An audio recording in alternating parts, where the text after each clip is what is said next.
Hey folks, excited to talk to you today about the recommended defensive raiding build for the Sanctum of Domination Raid. What I'm going to propose, check out this talent build that's right here. Ultimately, this is what you should be rolling with if you're looking to push progression or looking for more of a defensive approach as a prot warrior. So tier 1 Devastator, tier 2 Double Time, tier 3 Booming Voice, tier 4 Bounding Stride, 5 Indomitable, 6 Into the Fray, and 7 bolster. So that's not what I'll call like the most highest action build that's out there, but it'll definitely support your survivability. Now, if you want to go with more of an offensive raid build, it's not a major change. Devastator still continues to be the go-to, and that's just tied to its synergies and tied to rage generation. Double time in tier 2 remains the go-to. So excited to see the benefit of that there.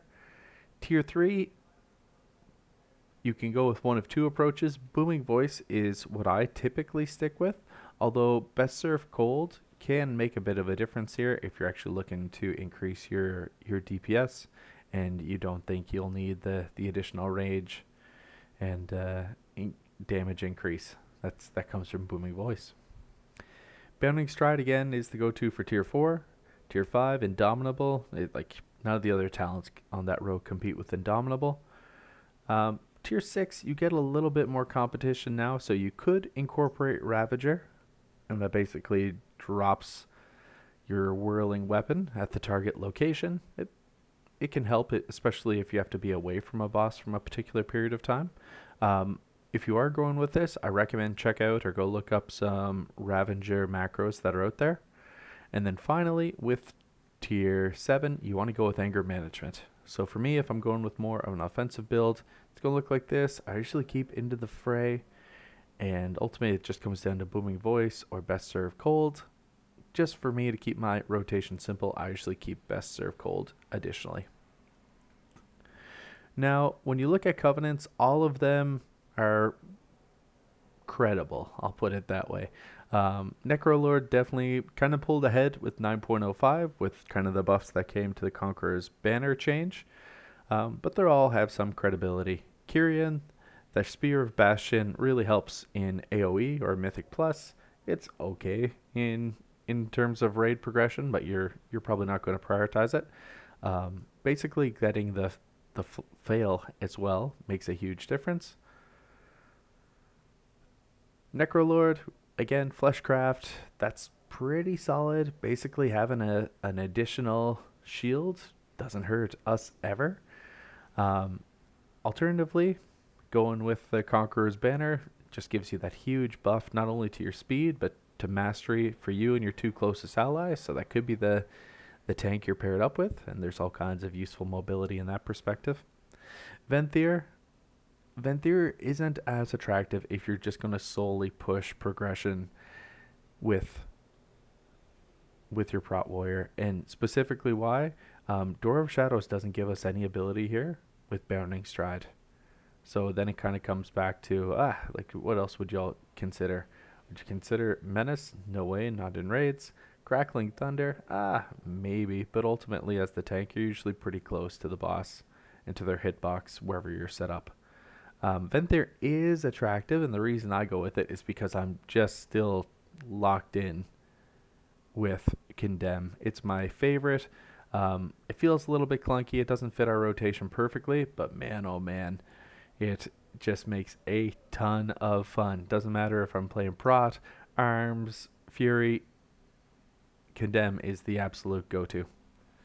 Ancient Aftershock does have some utility, basically allowing you to knock down and provide a bit of a fun attack, not just to a single target, but to multiple abilities. Ultimately, though, like Kyrian is a little bit further ahead of Spear of Bastion, just to the rage that generation that occurs with the Spear of Bastion ability. Now, if you're actually wondering about who your Soulbinds should be, if you're Kyrian, go with Kalea or Pelagos. It really just comes down to one or the other. Necrolords, you're going with Emini. Venthyr, you're going to stick with Theotar or General Draven. I like Draven personally. And then Night Fae, you're going with Naya. And they're all useful. I'm really excited to see the additional conduit rows that open up as well. It makes a huge, huge difference. So look for that. Ultimately, I'm not going to jump through each of the conduits, but there's a lot of really fun builds that are out there, and with additional rows unlocked, I've really enjoyed even just some of the guides that I've seen pop out. From a legendary perspective, the wall is probably your best all-around legendary. Definitely from a defensive perspective in raiding, it's the easiest to use, and it basically just grants your shield slam 5 more rage per cast, as well as reducing the cooldown for shield wall by 5 seconds. So really solid choice overall. Should be the first legendary that you've gone for or that you're going to recraft here, now that domination sockets are a thing. Signet of Tormented Kings is basically a legendary that you can use if you utilize DPS. Alternatively, you could use it as like a backup. So if you planned on playing like across multiple specs, Signet of Tormented Kings, you can utilize it on arms, on fury, and it really gives your avatar a great chance to either cast a miniature version of Recklessness or Bladestorm. Doesn't make a huge difference for us as protection, so you're usually better off with the wall. And alternatively, if the wall's not available, Reprisal, and that's like our Mythic Plus legendary that's out there. If you're just concerned about trinkets, there's some solid ones that are out there.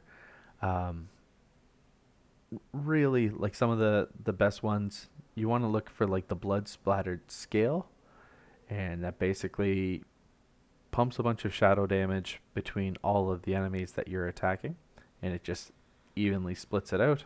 Alternatively, the Stone Legion's Heraldry, it gets you a nice stat buff. The Splintered Heart of LR basically gives you an absorb. There's a lot of pretty cool cheat death trinkets that are out there right now.